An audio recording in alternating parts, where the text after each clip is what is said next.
히브리서 10장 5절부터 9절까지 합독하시겠습니다. 다 같이 시작. 그러므로 그가 세상에 오실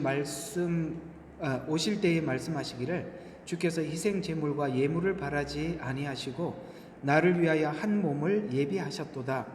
주께서 번제들과 속죄제들을 기뻐하지 아니하셨으니 그때 내가 말씀드리기를 오 하나님이여 보소서 두루마리 책에 나에 관하여 기록한 것과 같이 주의 뜻을 행하려고 내가 왔나이다 하였노라 하셨도다. 위에 말씀하시기를 희생 제물과 예물과 번제들과 속죄제는 바라지도 아니하고 기뻐하지도 아니하신다고 하셨으니 그것들은 율법에 따라 드려진 것이라. 그때에 말씀하시기를 오 하나님이여 보소서 주의 뜻을 행하려고 내가 왔나이다 하셨으니 첫 번째 것을 폐하심은 두 번째 것을 세우려 하심이라. 아멘. 제사 들어가기 전에 왜 제사를 복음으로 설명할 수 있는 것이냐, 이 부분에 대해서 의문이 확실하게 풀리지 않으면 구약에 나와 있는 이런 절기나 제사나 성막이나 제사장 예복이나 이런 오경에 나와 있는 이야기들은 다 이렇게 묻어져 버리기 때문에 이것을 왜 모형과 상징으로 이렇게 풀어야 하는지에 대해서 오늘 한 시간만 더 한번 이야기를 해보려고 그러는데요. 히브리서는 특별히 이런 지식이 없이는 히브리서가 접근이 안 되고 히브리서에서 접근을 했다 할지라도 구약으로 넘어갈 수가 없어요. 이렇게 하나님이 우리에게 말씀을 하셨다, 이런 방식으로 말씀을 하셨다라는 것을 알아야만이 구약을, 특별히 오경을 우리가 이해할 수가 있다는 차원에서, 성경에서 제사, 절기, 성막, 제사장 예복 같은 모형과 상징도 왜 하나님이 이런 식으로 우리에게 설명을 하느냐면 우리의 언어가 유한하기 때문에 그렇습니다. 언어는 우리가 보고 느끼고 사고한 것을 가지고 우리가 서로 소통하기 위해서 만들어낸 거죠. 그렇다면 이 언어는 철저하게 어디에서만 나오는 거냐면 우리가 보고 사고하고 이해하는 범위 안에서 서로 소통을 하는 건데, 이 이상의 것을 우리에게 하나님께서 알려주시려고 하니까 언어로는 설명할 수가 없죠. 그래서 하나님께서는 다른 방식의 언어를 선택한 겁니다. 그게 뭐냐면 상징과 모형이라는 방식입니다. 이것도 또한 하나의 전달하는 또 다른 방식의 언어입니다. 공감하시죠? 이것도 또 다른 방식의 언어입니다. 아담 범죄 이후에 가인과 아벨의 제사를 통해서 이제 에덴 동산에서 쫓겨나고 사람들은 죽게 됐죠. 그래서 추방을 당하고 이제는 죽을 수밖에 없는 상태입니다. 그런데 아담과 아담 이야기 다음에 바로 등장하는 게 누구냐면 가인과 아벨 이야기인데, 가인과 아벨 이야기를 하나님께서 말씀하시면서 그 둘의 제사를 이야기합니다. 무슨 이야기냐면 추방을 하셨지만 뭘 안 하겠다는 겁니까? 하나님이 찾아오셔서 계속 관계하고 그 관계를 유지시켜 주시겠다는 뜻이 바로 제사입니다. 그러니까 만약에 하나님께서 추방을 해놓고 아벨과 가인 이야기 속에서 제사 이야기를 넣지 않으면 그 죄가 이렇게 발전하고 죄 때문에 심판하고 죄 때문에 심판하고 죄 때문에 심판하고, 이야기가 이해가세요? 계속 그 이야기만 반복해야 되는데 제사를 집어넣음으로 인해서 이제 점점 우리를 회복시키고 살리고 그런 계획을 가지고 있기 때문에 창세기 3장에서 성경이 끝나는 게 아니라 계속 이어져 간다 이 말입니다. 가인도 죽고 아벨도 죽죠. 그렇지만 제사라는 제도를 통해서 하나님과 관계가 끊어지지 않았음을 우리에게 말씀해 주고 있는 것입니다. 그래서 제사 이야기가 바로 등장하는 것입니다. 그렇다면 제사는 하나님께서 우리에게 하고자 하는 어떤 언어지요. 나하고 너 관계가 끊어지지 않았어. 그 관계가 앞으로 이렇게 회복될 거야 라는 어떤 예언을 예표하고 있는 것이죠. 예언을 예표하고 있는 것이죠. 예, 그런 차원에서 제사는 언어다 이 말이에요. 제사가 언어다 이 말이죠. 그래서 이 제사는 하나님께서 우리에게 전달하시는 방식의 언어인데, 우리가 하나님께서 우리에게 하시고자 하는 많은 일들, 예를 들어서 아들을 보내주셔서 구원하시고, 여러분 각 개개인을 하나님이 구원하실 때도 우리가 예측할 수 없었던 어떤 방식을 동원해서 하나님께서 저와 여러분을 부르시고 만나게 하시고, 지금 우리의 삶 가운데 오셔서 이렇게 우리의 삶을 이끌어가고 있는 걸 모두 다 느끼죠. 그걸 성경은 뭐라고 이야기하느냐면 지혜라라고 이야기하는 거예요. 그걸 보고 하나님의 지혜라 이렇게 이야기하는 것입니다. 자, 그러면 오늘은 하나님께서 모형과 상징이라는 이런 방법으로 우리에게 전달하신 하나님의 지혜가 단지 우리가 성경에 이렇게 하나님께서 하셨습니다라는 이런 성막이나 제도나 아니면은 이렇게 제사나 절기를 통해서만 있는 게 아니라 실제 우리의 삶 속에서도 그 하나님의 지혜가 너무나도 많다 이 말입니다. 그러면 일단은 하나님의 지혜가 뭐냐, 이 지혜에 대해서 우리가 좀 생각해 봐요. 요즘 여러분들 중에 누가 왜 그러는지 모르는지 하여튼 잠언서에 대한 질문들이 참 많아요. 왜 그런지 전 잘 모르겠습니다. 이게 어떻게 공통적으로 다 잠언서를 질문하시는데, 제가 하도들 질문들을 요새 많이 하고 이게 한꺼번에 해결하기 위해서 내가 이 지혜가 뭔지 좀 설명을 해드리겠습니다. 자, 지혜가 열왕기상 3장 26절에 지혜를 잘 설명하고 있죠. 한번 봅시다. 여러분, 열왕기 3장은 하나님께서 솔로몬에게 지혜를 주신 이야기입니다. 전반부가. 후반부에 그 지혜가 무엇인지를 설명하는 것으로 죽은 아이 사건 아시죠? 그래서 솔로몬의 지혜 그러면 항상 불신자들도 알고 있는 열왕기 3장 죽은 아이 어머니를 찾아주는 사건, 이게 지혜라고 그래요. 그럼 이게 어떤 내용을 우리에게 설명을 하고 있는 거냐면, 그러잖아요. 이제 두 여인이 잠을 자다가 이 상대방 아이를 밤에 이렇게 깔고 죽었어요. 보니까 죽으니까 밤중에 살짝 바꿔놓은 거죠. 그래서 자기 엄마가 이제 그 아이 하나를 데리고 와서 진짜 참 엄마가 이게 내 아들이다라고 했더니 아니라고 이쪽에서 이제 우겨댔죠. 그때 솔로몬이 재판했던 게 그 재판이죠. 이 재판이 설명하는 게 뭐냐면요. 이것이 지혜라고 설명을 하면서, 여러분, 지혜는 죽이지 않고 살리는 게 지혜라, 이게 성경에서 말하는 지혜입니다. 그러면 이게 복음적으로 어떤 의미를 가지고 있느냐면, 에덴 동산에서 아담과 하와가 범죄해서 죽게 되었어요. 죽었죠. 우리는 죽으리라 해서 죽었어요. 그런데 그 죽은 우리를 살리는 게 하나님의 지혜로 살렸다 이 말이에요. 아시겠습니까? 그러니까 우리가 일반적으로 사전적인 지혜를 생각하면 안 돼요. 성경에서 말하는 지혜는 사전에서 말하는 지혜와 달라요. 어떤 측면에서 다르다고요?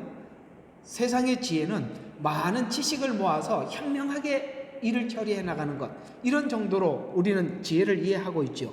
그러나 성경에서 말하는 지혜는 그런 게 지혜가 아니라 사람을 살리는 게 지혜다라고 하셔서, 이 지혜에 대해서 사실은 우리가 하나님께서 너무나도 많은 부분의 지혜를 우리에게 말씀하고 있는데, 이 아담 후손들을 죽이지 않고 살리려면 누군가가 와서 이 죄를 대속해야 하고, 대속하려면 인간 중에는 대속자가 없고 하나님이 우리의 그 죄 없으신 하나님이 이 땅에 오셔서 우리를 대속해 주셔야 하는데, 그 아들을 죽여서 후손을 살렸다라고 이 지혜라고 이야기했는데, 이 계획을 지금은 우리가 모두 이해하고 있지만 하나님께서 이렇게 우리를 구원하실 계획을 가지고 계시고 이 지혜를 가지고 있었다는 것은 아무도 몰랐다라고 성경은 이야기하는 거예요. 아시겠죠? 살리는 이 지혜를 사람도 몰랐고, 사단은 자기 머리가 밟힐 거예요. 여자의 후손이 오면. 그래서 자기 머리가 안 밟히려면 여자의 후손을 제거를 해야 되는데, 자기도 나름대로 그걸 계속 지켜보고 있다가 헤롯 대왕을 통해서 2살날의 어린아이까지 다 죽이라고 해서 제거했다고 생각하는데 하나님의 지혜는 안 죽었죠. 예수님. 이게 지혜라 이 말입니다. 그래서 성경이 말하는 지혜와 일반인이 이야기하고 있는 지혜가 달라요. 그래서 이 지혜에 대해서 고린도전서 2장, 자 성경 보세요. 펴요. 2장 1절에서 10절까지 지혜를 이렇게 설명하고 있습니다. 아까 살리는 게 지혜라고 했습니다. 그래서 이 지혜를 이렇게 설명을 하고 있는데 고린도전서 2장 1절에서 10절 제가 한번 읽어 드리도록 하죠. 형제들아, 내가 너희에게 와서 하나님의 증거를 전할 때 말과 지혜의 탁월함으로 여기 말하는 지혜는 세상적 지혜를 이야기하는 것입니다. 이는 내가 예수 그리스도와 그 십자가에 못 박히심 외에는 너희 가운데 아무것도 알지 아니하기로 작정하였습니다. 내가 너희와 함께 있을 때 연약함과 두려움과 심히 떨림 가운데 있었노라. 또 내 말과 내 설교를 설득력 있는 인간의 지혜, 아까 이런 걸로 안 했다 이 말이에요. 인간의 지혜나 말로 하지 않고 성령과 능력에 나타남으로 하였으니 이는 너희 믿음이 인간의 지혜에 있지 아니하고 하나님의 능력에 있게 하렵니다. 이해가 가십니까? 지성적으로 믿음을 가지고 지성적으로 성경을 이해해서 믿음을 가지려면 절대 믿음이 안 생기는 거예요. 그래서 바울이 그들에게 복음을 전할 때 인간의 지혜로 전하지 않으려고 했습니다. 인간의 지혜로 복음을 전해놓으면 사람들이 지식이 자라지 믿음이 생기는 건 아니기 때문에. 이해가 가시죠? 지식이 자라지 믿음이 생기는 건 아니에요. 지금 유튜브에 심취해서 여러분 이곳저곳에서 지식을 담고 있는 것을 믿음이라고 절대 착각하지 마십시오. 그건 지식이집니다. 지혜와 믿음은 달라요. 바울은요 이렇게 지식으로 전하지 않으려고, 인간의 지식으로 전하지 않으려고 안간 힘을 다했습니다. 그러면서 6절, 그러나 우리가 온전한 자들 가운데서 지혜를 말하노니, 지혜가 뭔지 좀 설명하고 있습니다. 이는 세상의 지혜도 아니요 무로 돌아갈 세상 통치자의 지혜도 아니니라. 무슨 말이냐? 사람들이 만든 지혜는 없을 무로 끝난다 이 말이에요. 아무리 지혜를 짜내도 없다 이 말이에요. 왜요? 그 지혜를 이어서 계속 유지할 능력은 인간에게 없습니다. 누군가가 아주 지혜로운 사람이 현자가 나타나서 사람들에게 지혜를 알리더라도 그 지혜는 영원할 수가 없는 거예요. 그러면서 계속 다만 우리가 신비 속에 있는 하나님의 지혜를 말하노니, 여기 세상 지혜와 하나님의 지혜를 지금 비교하고 있죠. 그러면서 하나님의 지혜를 말하노니 이는 하나님께서 세상 전에 우리의 영광을 위해 미리 감춰놓은 지혜라. 아멘. 이 지혜는 사람들의 지혜는 지금 나오는 지혜예요. 그러나 하나님의 지혜는 우주 만물이 창조하기 전에 이미 가졌던 지혜인데, 그 지혜가 뭐냐면 바로 예수님을 통해서 우리를 구원하시려고 하는 이 지혜를 창조 이전에 가지고 계셨다 이 말이에요. 그래서 이 지혜는 이 세상 통치자들 가운데서도 아무도 몰랐었노라. 만일 그들이 알았더라면 영광의 주를 십자가에 못 박지 아니하였으리라. 이게 무슨 뜻 같아요? 이 세상에 있는 통치자들은 예수님이 오면은 예수님이 사람들을 통치할 거 아니에요. 그럼 통치권을 뺏기죠. 그렇죠. 그런데 하나님께서 십자가에 죽으셔서 우리를 구원하실 하나님이라는 걸 알면 예수님을 십자가에 못 박았겠습니까? 안 박았죠. 우리를 구원하지 못하게 하려고 그걸 하나님이 감춰놨단 말이에요. 그래서 아무도 몰랐다는 거예요. 그러나 기록된 바와 같으니 하나님께서는 자기를 사랑하는 자들을 위하여 예비하신 것들은, 요거 이제 지혜예요. 하나님이 이렇게 준비해 놓은 지혜는 귀로 듣지도 못했고 인간의 마음속에 들어본 적도 없느니라. 너무나도 충격적이다. 천사들도 충격을 받았으니까, 하나님을 섬기는 천사도 충격을 받았으니 우리는 더 충격을 받겠죠. 그러면서 그러나 하나님께서 이것들을 우리에게 그의 영으로 나타나셨으니 이는 성령께서는 깊은 것, 심지어 하나님의 깊은 것까지라도 통찰하셔서 그 하나님의 지혜를 우리에게 알려주시더라. 그래서 바울이 그 지혜를 가지고 이 지혜를 너희들에게 전달하려고 하다 보니까, 인간의 지혜로 전달해버리면 이게 무로 돌아가 버리니까, 지식으로 끝나니까, 하나님의 지혜로만 전해야만이 우리에게 믿음이 되니까 자기가 그들에게 말씀을 전할 때 심히 두렵고 떨림으로 했다는 거예요. 인간의 지혜로 할까 봐. 이건요, 바울의 이야기지만 목양하는 우리가 잘 알고 있는 이야기입니다. 지식으로 전해놓으면 절대 성도들이 믿음이 생기질 않아요. 하나님이 하시라는 방식대로 하지 않으면 성도들이 믿음이 안 생기는 거예요. 그래서 그렇게 두렵고 떨림으로 조심스럽게 복음을 전했었다라고 말씀하고 있습니다. 이 지혜가 언제부터 있었던 지혜라고요? 창세 이전에. 하나님의 지혜와 사람의 지혜의 차이를 아시겠습니까? 이건요, 귀로 듣지도 못하고 마음으로도 생각을 못했던 거기 때문에 인간에게 나온 게 전혀 아니라 이 말입니다. 그래서 이게 도대체 이 지혜가 얼마나 놀라운 지혜냐?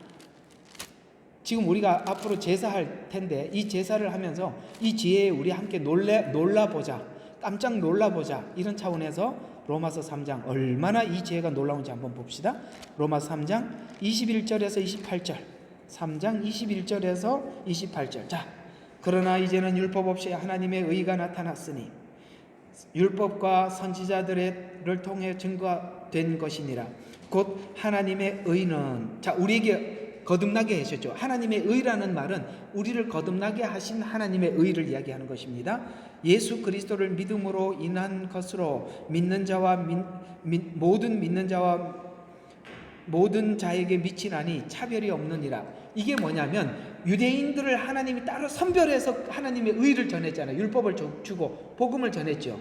유대인 가운데 예수님이 오셨죠. 그러면 그들과 우리는 율법도 모르고 예수님이 온 다른, 그러니까 유대인이 아닌 민족인데도 하나님의 얼마나 지혜로운지 그들을 선택해서 그들과 약속하고 그들에게 또 모든 걸 다 했는데도 우리가 믿었더니 차별이 없이 만드는 거예요. 이게 이해가 가지요. 이런 얘기는 우리가 너무너무 막 신나고 기쁜 이야기 아닙니까? 그들과 우리는 달라야 되는데도 하나님이 얼마나 지혜로우신지 그들에게만 계속 약속하고 그들에게 예수님을 보내주셨는데 결국에는 이 믿고 구원받는 여기에는 유대인과 이방인의 차별이 없게 만들더라. 이걸 사람의 지혜로 어떻게 이렇게 만들 수 있냐? 지금 그걸 지금 자랑하고 있는 것입니다. 그러면서 자, 이는 모든 사람이 죄를 지었으므로 하나님의 영광에 이르지 못하다가 그리스도 예수 안에 있는 구속을 통하여 그의 은혜로 값없이 의롭게 되었습니다. 하나님께서는 그의 피를 믿는 믿음을 통하여 화목제물로 삼았으니, 요게 지금 제사란 말이에요. 맞죠? 피를 통하여 화목제물이라는 화목제, 제사에. 그러니까 지금 앞으로 우리가 제사를 할 건데 제사는 모형이며 예언이며 언어였다. 아셨죠? 자, 그래서 화목제물로 세우셨으니 이는 하나님의 오래 참으심 가운데서 이전에 지은 죄들을 사하심으로 인하여 그의 의를 선포하게 하려 함이라. 자, 이게 하나님의 지혜래요. 자, 이게 26절이 바로 하나님의 지혜의 절정이에요. 자, 이때 자기의 의를 선포하심으로 예수님께서 십자가에 죽으셔서 우리를 구원하셨으니까 하나님 공의롭게 우리의 죄 없으신 예수님께서 지고 가셨기 때문에 하나님 우리가 의롭게 되었습니다 라고 우리가 믿게 됐죠. 우리 죄를 대신 하셨으니까. 그래서 십자가에서 하나님의 의를 선포했어요. 그랬더니 자신도 의롭게 되시고, 그래서 우리가 하나님께서 이런 방식으로 우리의 죄를 용서하시고 구원받게 하신 거, 하나님이 의로우십니다, 공의롭습니다, 우리가 하나님 앞에 이렇게 얘기했더니 하나님도 우리에게 이렇게 얘기한대요. 예수 믿는 자도 의롭다 하려 하심이라. 아멘. 하나님만 의로운 게 아니라 하나님이 우리도 의롭대요. 이게 하나님의 지혜라는 거예요. 보세요. 세상의 지혜는 누가 의롭게 되면 누구는 불의하게 되게 돼 있죠. 맞죠? 둘 다 의롭게 되는 일이 있나요? 그런 일은 없죠.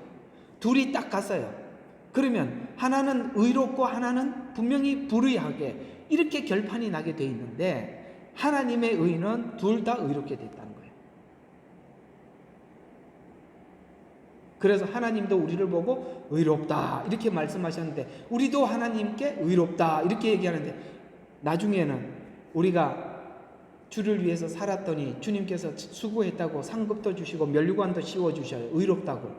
그런데 그 의가 하나님으로부터 왔음을 알고 면류관을 벗어 보좌에 던지면서 하나님께 영광을 돌리는 겁니다. 그 의를. 예, 이게 언제부터? 창세 이전부터 하나님이 준비하신 계획이다 라고 하면서 27절, 그러므로 자랑할 데가 어디 있느냐? 있을 수 없느니라. 무슨 법으로냐? 행위의 법으로냐? 아니라 믿음의 법으로니라. 우리가 아무리 무슨 행위를 해도 하나님 앞에 자랑할 수 없게 되었다. 그러면서 그러므로 우리는 사람이 율법의 행위들이 없이 믿음으로 의롭게 된다고 단정하노라. 확정, 끝. 믿음으로 의롭게 된 여러분, 행위는 하나님 앞에 자랑할 게 하나도 없다 이 말이에요. 예. 이것이 하나님의 지혜였다라고 말씀하시면서 이 의가 세상 모두에게 전달되기 위해서 유대인과 이방인이 다시 유대인에게 서로가 서로에게 복음을 전달하는 이 신비로운 방식에 로마서 11장 28절에 바로 그 바울이 외쳤던 외침, 오 깊도다 하나님의 지혜와 지식에 부요하며, 그래서 지혜를 찬양하는 것입니다. 이 지혜를 찬양하는 이 찬양이 잠언서에 수도 없이 나와 있어요. 이 지혜를 이야기하는 거예요. 우리는 자꾸 잠언서가, 누가 이제 한번 물었는데 제가 오늘 그 얘기 한번 해드릴게요. 보세요. 잠언을 기록한 솔로몬이 젊었을 때 기록한 성경이 아가서예요. 중년에 기록한 것이 잠언서고요. 노년기에 기록한 것이 전도서거든요. 그런데 중년기를 한번, 솔로몬의 중년기를 생각해 봐요. 그런데 잠언서를 보면 지혜로운 자와 우매한 자를 항상 그렇게 나누어서 설명하죠. 그러면 한번 봐요. 중년기에 솔로몬이 우매한 자같이 살았어요? 지혜로운 자같이 살았어요? 우매하게 살았죠. 지혜롭게 안 살았습니다. 그는 정말 나라를 그냥 엉망진창 만들었잖아요. 그런데 늘 솔로몬은 뭐라고 이야기합니까?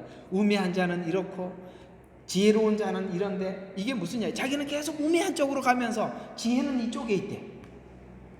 이상하죠. 지혜롭게 살면서 지혜롭게 살으라고 말을 해야 내가 이해가 가겠는데, 당신은 왜 우매하게 살면서 우리 보고 지혜롭게 살으래? 이게 바로 역설입니다. 이상하죠. 우리는 잘못 간 길 때문에 더 많이 배우기도 합니다. 공감하시면 아멘. 예, 그것도 하나님의 교육 중에 있는 거예요. 그래서 우리가 바로 욥기가 얘기하는 게 그거예요. 얘들아, 너희들이 모든 걸 자꾸 인과 보응의 법칙으로 보면 하나님이 주시는 지혜와 은혜를 얻을 게 없다. 잘못해서 두들겨 맞으면 잘못해서 맞는구나, 그걸로 끝이 아무것도 남는 게 없어요. 맞죠? 아니라는 거예요. 만약에 하나님이 우리가 바른 길로만 가기를 원하신다면 우리가 하나님께 이렇게 기도하자. 하나님, 저희들은 우매하오니 잘못된 길로 갈 때마다 저를 딱 붙잡아서 제자리에 갖다 놓고, 근데 하나님이 안 갖다 놓으세요. 그냥 가도록 두십니다. 말만, 기도는 우리가 그렇게 하는데 하나님이 안 하신다니까요. 왜 그렇게 안 하시고 두시는지 솔로몬에서 답이 나오는 겁니다. 솔로몬은 곁길로 가면서 저 길이 진짜인데 더 선명하게 보는 거예요. 우리가 길을 잘못 들면 저 길로 가야 되는데 저 길로 가야 되는데 우리가 얼마나 생각하게 됩니까? 그래서 내가 오늘 어떤 분이 물어서 내가 이런 대답을 해줬어요. 우리가 항상 집을 똑바로 찾아간다면, 똑바르게 집을 찾아가면은 우리가 얻을 게 별로 없는데, 집을 잘못 찾아가서 한번 헤매면 무슨 일이 생기냐면, 나 여기 와봤어. 네, 그때 여기 와봤는데 나 전에는 여기 이런 집이 있는 줄 몰랐는데 그때 여기가 어디지 하고 살피다가 이런 집도 있었네 저런 집도 있었네. 나중에 길 다 알고 거기 가보면 나 여기 와본 적이 있어. 이게 바로 그릇된 길로 가면서 얻는 지혜입니다. 예수 안에 있으면, 그리스도 안에 있으면 모든 게 은혜예요. 그래서 욥기가 얘기하는 게 그거예요. 욥의 세 친구는 욥의 고난 속에 얻을 게 하나도 없는 거예요. 왜? 인과응보로만 보니까 너 벌 받는 것 죄 지은 것 때문에 그래 라고 하면 아무것도 없다니까. 죄 지어서 벌 받고 그 다음에 남은 게 아무것도 없잖아요. 그런데 거기서 하나님이 주시는 게 너무 많다니까요. 그래서 우리가 예수 그리스도 안에 있을 때는 모든 게 우리에게 유익되는 것입니다. 그래서 이제 오늘 이 이야기를 들었으니까 이게 잠언서 8장에 나오니까, 자, 잠언서 8장에서 우리 한번 춤춰봅시다. 와, 너무 신나요. 이 잠언서 8장이 지혜가 얼마나 많은지. 자, 1절에서 3절. 자, 지혜를 한번 봅시다. 지혜가 부르짖지 아니하느냐, 명철이 그 음성을 높이지 아니하느냐. 그녀의 높은 곳 꼭대기에 내 길거리에 서서 성문들과 성문 입구와 문들로 들어오는 자리에서 부르짖느니라. 이게 무슨 이야기는, 지금 지혜를 의인화한 거거든요. 지혜를 의인화한 거예요. 그러니까 지혜가 어디 있어요? 지혜가 막 불러요. 명철이 소리를 불러요. 어디 있어요? 높은 곳에 꼭대기에 내거리에 서서 지혜가 막 있어요. 여러분, 이게 뭐냐면 하나님께서 우리를 그리스도 안으로 데리고 오는 방식도 하나님의 놀라운 지혜의 방법이었지만은, 이제 우리가 그리스도 안에서 변화되는 과정 속에서 하나님께서 우리를 변화시키기 위해서 하나님의 지혜로 우리를 지금 뭔가를 만들어가고 있는데, 그것이 살면서 보니까 하나님께서 길거리에도 보이고 주방에서도 보이고 일터에서도 보이고 매일매일 하나님께서 내게 주시는 메시지들을 우리가 듣고 있다 이 말이에요. 지혜가, 아시겠어요? 사거리에도 보이고 주방에서도 보이고 안방에서도 보이고. 아멘. 그게 예수님을 알지 못했을 때는 모르지만 믿고 난 뒤에는 일상 속에 하나님의 은혜가 보인다 이 말이에요. 너무 감사하죠. 우리는 그래서 신나요. 매일 하나님이 보여. 찬양 속에서도 보이지만, 아침에 눈을 뜨면 하나님이 말씀하시죠. 그렇죠? 조그마한 사건 앞에서도 하나님이 뭔가 우리에게 이런 지혜를 주셨구나, 이런 말씀을 하나 주셨네. 이렇게 우리는 신나는 인생이 된 겁니다. 그래서 지혜를 의인화시켰는데, 여러분에게도 하나님의 이 지혜가 의인화 되시기를 바랍니다. 그래서 우리가 걸어왔던 지난날 과거들을 쭉 돌아보면 정말 하나님의 지혜로 이곳까지 오게 된 거예요. 그 하나님이 앞으로도 그렇게 이끌어 인도하실 것입니다. 계속 그 지혜의 값어치는 돈으로 살 수 있는 게 아니라 하나님만이 주실 수 있더라 라는 말씀이 9절부터 11절입니다. 계속 한번 봐요. 지혜를 한번 봅시다. 오늘 지혜에 대한 이야기 9절. 그것들은 깨닫는 자에게 모두 알기 쉬운 것이요. 아멘. 하나님을 알고 하나님께 시선이 있는 사람들, 하나님 얼굴에 시선을 맞춰 있는 사람들은요, 그게요 알기 쉬운 일이래요. 공감하시면 아멘. 우리는 하나님의 관심이 있어요. 그래서 늘 작은 사건 속에서도 하나님의 음성을 들어요. 그래서 지식을 얻는 자들에게는 옳은 것이니라. 나의 훈계를 받아들이고 은을 받지 말며 순금보다는 오히려 지식을 받으라. 이것이 더 값지니까. 하나님께서 내게 주신 그 교훈, 이게 훨씬 값지니까 그걸 받아라. 지혜가 루비보다 나으니 원하는 모든 것이 그것에 비교될 수 없느니라. 아멘이시죠. 여러분 지혜의 가치가 세상에 있는 어떤 보석보다 귀함을, 아멘. 여러분은 정말 귀한 걸 가지신 거예요. 성경이 보이고 삶 속에 하나님의 역사하심이 눈에 나타나고, 그리고 하나님께서 순간순간 저희들에게 교훈을 주고, 이걸 우리가 느끼고 산다는 건 우리는 거의 3분의 2 이상 천국에 가서 사는 겁니다. 죽어야 천국에 가니까 100% 가버리면은 완전히 가셔야 되니까 한 3분의 2 이상 우리는 땅에 살고 있지만 하늘에 거하는 자들이 된 거죠. 이게 바로 하나님의 지혜 속에 살아가는 일상들입니다. 그래서 이 지혜를 갈망하라. 34절, 내게 들으며 날마다 나의 문에서 지켜보고 나의 문설주들에게서 기다리는 자는 복이 있나니. 얼마나 간절하면 문에서, 여러분 가족들이 집에 들어오기 전에 올 시간이 됐는데 안 오면 문 앞에서 기다리죠. 이러는 것처럼 지혜를 기다리라. 그러면 하나님의 지혜가 계속 보여. 안 보이는 사람들은 사는 게 왜 이렇게 힘들어? 오늘은 왜 이렇게. 그래서 저는요, 그리스도인인 여러분들은 재수 없다는 말 절대 하지 마세요. 우리가 무슨 재수 없는 게 어디 있습니까? 그거 예수 믿기 전에 했던 말들인데 믿고 난 이후에도 그 말을 계속 쓰셔요. 쓰지 마세요. 문 앞에서 기다리고 있으면 하나님께서 언제나 성경에서 성경을 볼 때마다 하나님의 지혜가 확 드러나고 우리가 살아가는 삶의 정황에서 항상 언제나 그것이 보이더라라는 것입니다. 하나님은 우리에게 어떤 방식으로든지 당신이 가지고 있는, 품고 있는 우리를 향한 마음들을 어떻게든지 전달해주고 싶고 알려주고 싶은 거예요. 우리가 알려고 하면 아까 뭐라 했어요? 그걸 찾으려고 하는 사람들에게는 어렵지 않은 거예요. 금방 알을 수 있는 것입니다.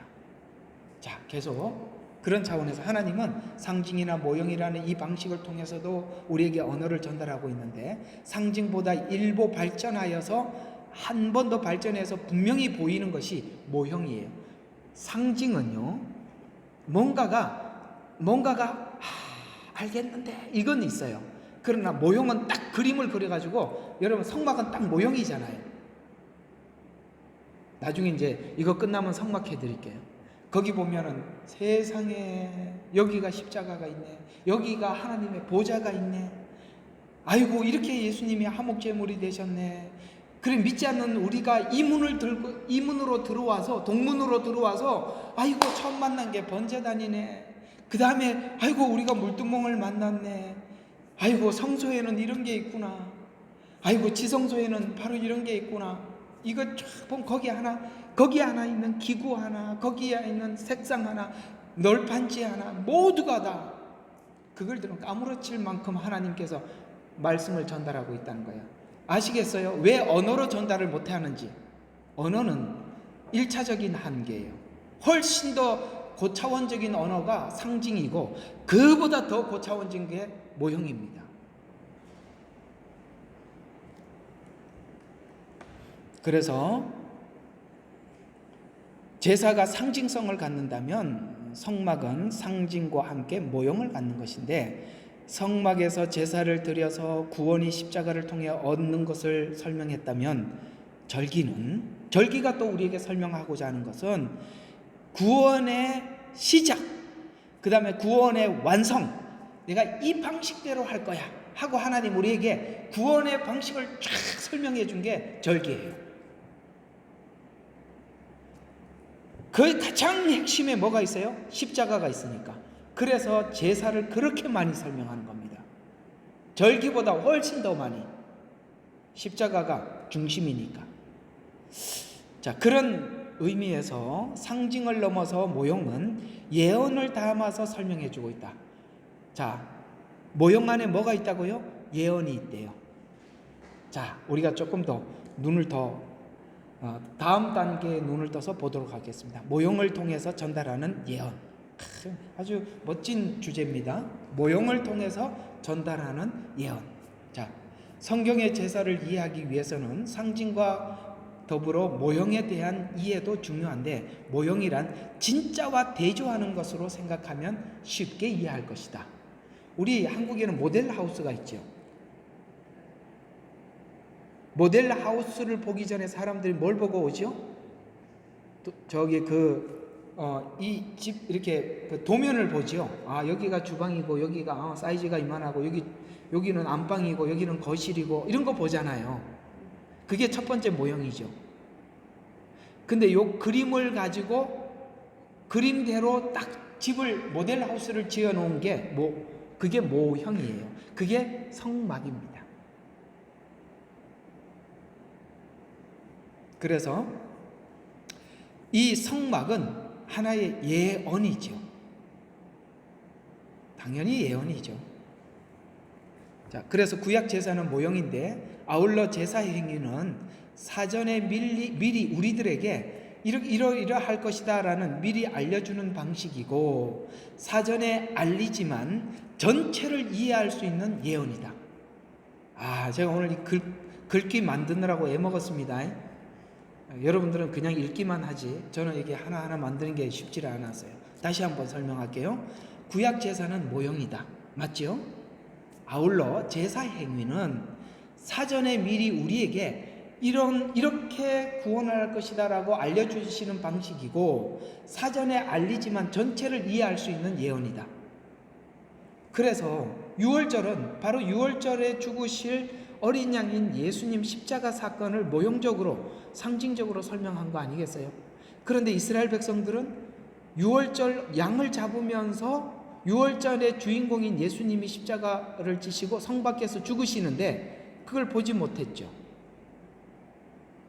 이게 상징과 모형이라는 방식을 통해서 우리에게 이런 언어로 그 복음을 설명하고 있었던 것을 그들이 몰랐기 때문에 그걸 알 수 없었던 것입니다.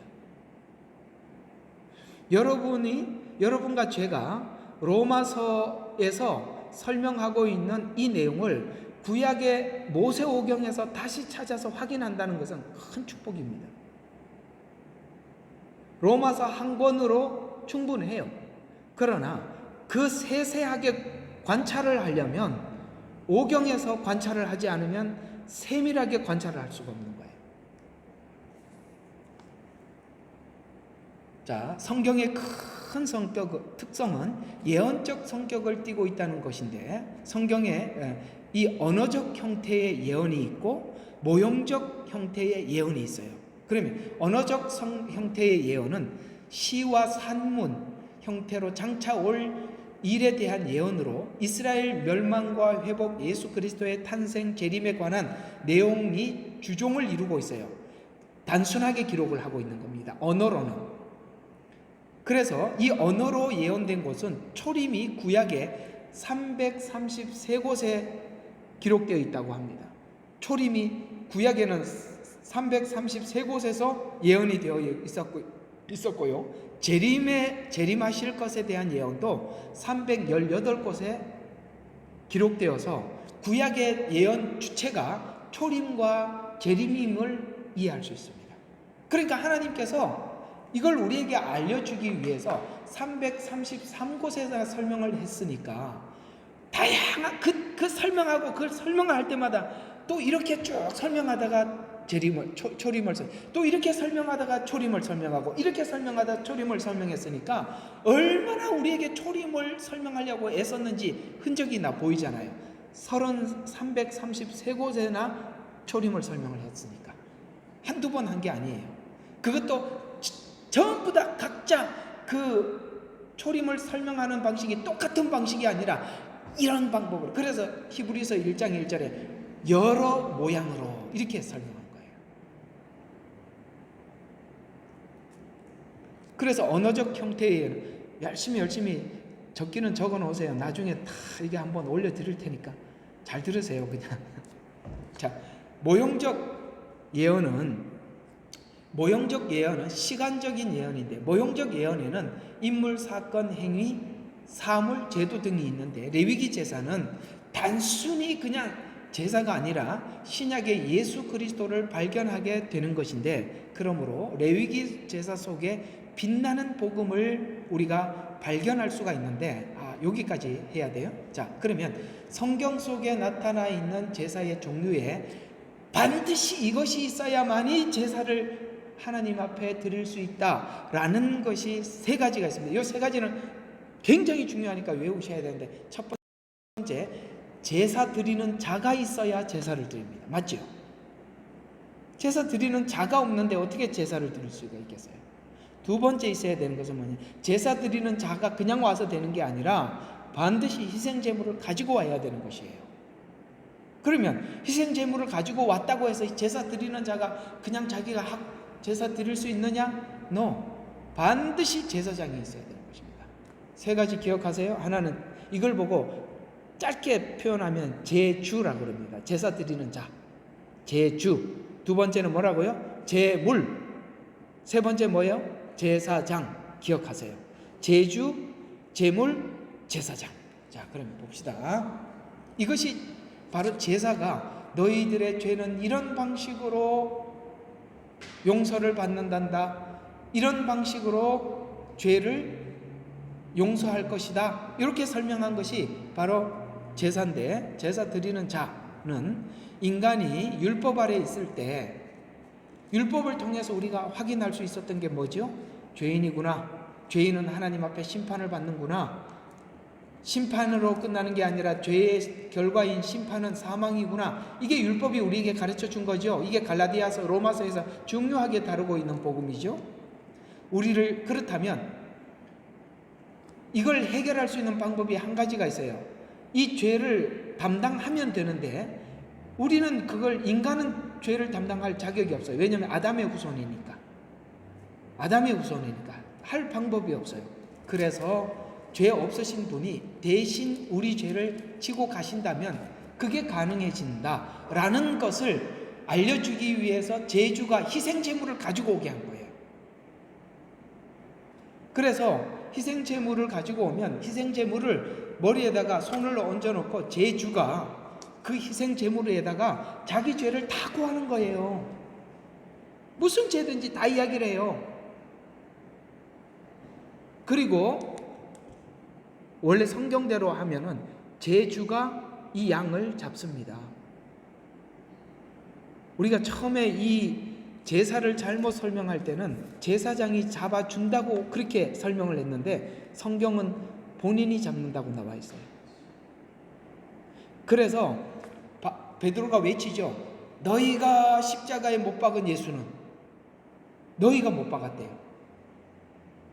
그랬더니 사람들이 맞아, 내가 못 박았어 하고 형제여 어찌할꼬 가슴을 쳤죠. 자기가 못 박은 거예요. 내가. 그래서 제주가 직접 하는 거예요. 나중에 이제 번제할 때 자세히 하겠습니다. 그 얘기가 10장, 히브리서 10장 11절 12절. 자, 성경 히브리서로 넘어갑니다. 히브리서 10장 11절 12절. 제사장마다 매일 서서 섬기며 똑같은 제사를 자주 드리지만 이것으로서는 결코 죄들을 제거할 수 없으나 이분은 한 번 속죄제를 영원히 드린 후에 하나님 오른편에 앉으셔서, 이건 무슨 말이에요? 예수님의 한 번 십자가에 죽으셔서 우리 죄를 다 용서하셔서 어디에 하나님 오른편에 앉았다는 얘기는 뭘 이야기하는 거냐면 하나님이 받으셨다, 이 말을 이렇게 표현한 겁니다. 하나님이 예수님의 이 제사를 받으셨다, 그래서 하나님 오른편에 앉으셔서 이렇게 표현한 것입니다. 제사 드리는, 자, 그 다음 희생 제물. 우리들의 영혼을 위해서 당신의 생명을 희생물로 주심. 히브리서 9장 12절. 아까 이걸 9장 12절. 그 앞장이죠. 자, 염소와 송아지 피로 아니하고, 이것 염소와 피는 구약에서 계속 이렇게 죄를 대속할 것이다라고 가르쳐 준 부분들이죠. 그러나 염소와 송아지 피로 아니하고 오직 자신의 피로 한 번 성소에 들어가셔서 우리를 위하여 영원히 구속하셨느니라. 아멘. 한 번 영원히. 이게 예수님 십자가 대속의 특징이에요. 한 번만에 영원히. 이걸 우리가 믿음으로 구원을 받는 것입니다. 이걸 믿음으로. 그래서 이쪽으로 한번 가봐요. 너무 성경 구절이 좀 많으니까 로마서 5장 10절. 로마서 5장 10절.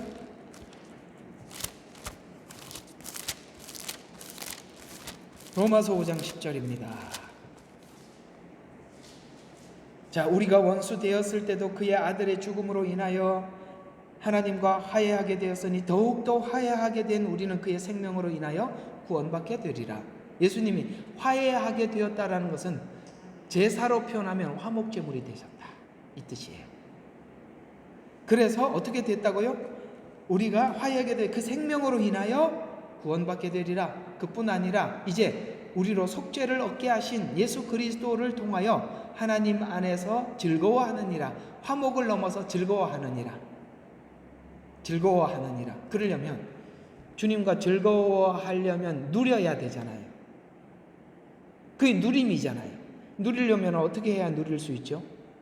여러분, 우리가 주님과 같아야 누릴 수가 있잖아요. 그래서 우리를 거룩하게 하시는 것입니다. 화해한 우리들이 그분 안에서 즐거워하게 하려 하는 것이 하나님의 목적이에요. 그래서 우리가 주님과 정말 친밀해지고 나면 우리의 삶이 형편이 어떻든지 행복해요. 즐거워요. 예, 그런 것입니다. 자, 마지막으로 제사장이 있어야 된다고 했습니다. 자, 우리를 위하여 누구도 나갈 수 없는 하나님의 보좌 앞에 당신의 희생의 피를 거룩하신 분께 드리는 제사장의 직임을 감당해 주셨어요. 그래서 예수님은 히브리서 7장 26절 왔다 갔다 바쁘죠? 자, 7장 26절. 자, 이러한 대제사장은 우리에게 적합하니 거룩하고 악이 없으며 더러움이 없고 죄인에게서 성별하여 하늘보다 더 높이 되심이라. 그는 대제사장들처럼 먼저 자신의 죄를 위하고 그 다음에는 백성의 죄들을 위하여 제사 드리는 일을 매일 할 필요가 없으니, 구약에서는 그렇게 했다 이 말이에요. 제사장들이 제사를 드리는 절차가 이랬었으니까 제사 드리는 매일 할 필요가 없으니 그가 자신의 제물로 드림으로 단번에, 여러분 히브리서에서 우리에게 계속 설명하고 싶어하는 것은 단번과 영원이에요. 더 드릴 제사가 없다 이 말이에요. 그 뭐냐면 우리가 행위로 얻을 구원이 없다 이 말이에요. 믿음으로 구원을 받는다는 이 말을 구약적으로 설명하는 게 히브리서라 이 말이에요. 두렵고 떨림으로 구원을 이루라는 이 말은 문맥을 놓치고 구원을 위해서 그렇게 하면 하나님의 역행하는 거예요. 두렵고 떨림으로 구원을 이루라는 것은 예수 믿고 거듭난 그 구원을 성화를 이루어 가라 이 뜻이에요. 그걸 어디 칭의에다 갖다 붙이고 그렇게 해석하지 말라 이 말이에요. 갈라디아서가 그걸 지적하고 난리가 났잖아요. 너희들이 어떻게 이 복음을 듣고 이렇게 빨리 떠나갈 수가 있냐. 내가 너에게 전한 이 복음이 그런 이야기가 아니었잖냐. 그 얘기 아닙니까? 왜 우리가, 저는 이렇게 생각해요. 뭐 어떻게 생각하든지 말든지 저는 이렇게 생각합니다. 제가 보고 있는 지금 유대인들이 눈이 막힌 이유를 두 가지로 저는 분명히 보고 있습니다. 아무리 봐도 성경에서 보면 이렇게 성경은 하나님께서 말씀하고요. 그들을 완악하게 하셨다라고 하십니다. 하나님이. 이상하죠? 왜 완악하게 하셨을까요? 두 가지 이유가 분명히 있습니다. 첫 번째 이유가 뭐냐면, 여러분 율법으로 돌아가면 적골 난다는 걸 온 세상의 모델로 남겨놓은 겁니다. 한번 생각해봐요. 그 종교인들이라 그러죠. 그들이 율법을 지키는 이 방식이 얼마나 유치하고, 그게 하나님 믿는 그 방식 맞아요? 엘리베이터 토요일날 왔다 갔다 하게 해놓고 말이죠. 아니 하나님이 무슨, 우리가 알고 있는 하나님이 그런 분 맞아요? 아니지 않습니까? 왜 그게 너무나도 중요하냐면, 인간들은요 종교성이라는 자체가 누구나 그런 식으로 될 확률이 다 가지고 있는 거예요.